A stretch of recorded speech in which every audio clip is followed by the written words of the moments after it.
Morning, peeps. I want to talk about starter this morning. Haven't done a video in a while, so tools that you will need. These, I used the handle of a wooden spoon for a little while, and then I was in the arts and crafts aisle out at Walmart and seen these, and I was like, oh my god, these are perfect for stirring starter. So just a little tip. And a small scraper. I got these at the Dollar Tree for like $1. They're the perfect little tool. I use a mason jar, a glass one. You start this starter right here. I just poured some out. This starter right here, you can see the bubbles on the side. It was pretty bubbly this morning, but it's only about 3 or 4 days old. So I'm working on it. I started out with half a cup of flour, half a cup of water. And I think on the second day, I think I implemented a little bit of rye.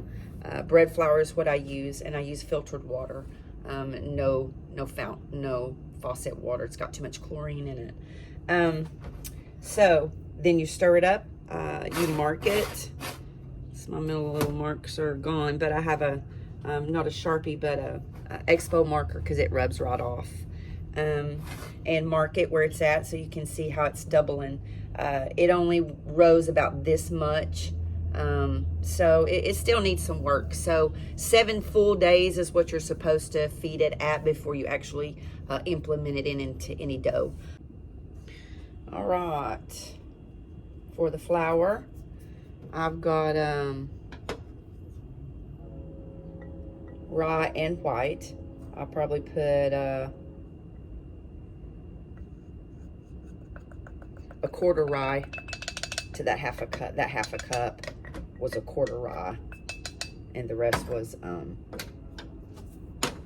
got flour everywhere. And then half a cup of water.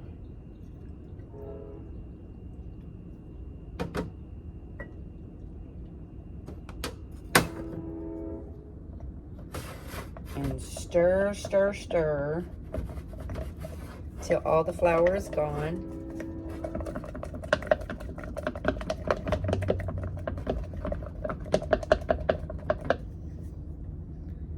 That's pretty loose.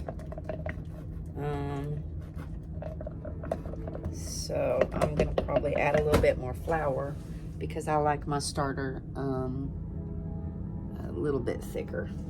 So I'm just gonna add a little bit more white flour, bread flour, high gluten bread flour. That's what I use. And the rye is a dark fine rye. Still some lumps in there. Right now in the restaurant, I'm in a 5-gallon bucket.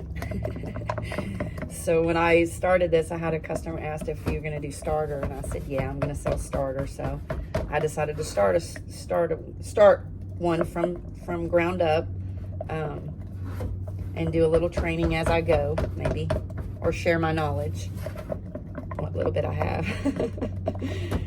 All right, that looks pretty good. And now it's more like a pancake batter. I've heard people say that, so I guess I like mine like a pancake batter, pretty thick. So now this is another good reason that you use the dial, is that it's so much easier to clean. If anybody's messed with starter or dough for that matter, you know, when it dries, it's like plaster. All right, we're gonna scrape it all down with our little handy dandy little tiny scraper. We just want to get all of it off the sides that we can so we can see where our actual line is. That's the point of that. And of course, cleaning up your mess a little bit. All right, Expo marker. We're gonna mark right here where it's at. And then that way, this afternoon, I'm gonna leave it on the counter all day today. We'll see where it's at this afternoon.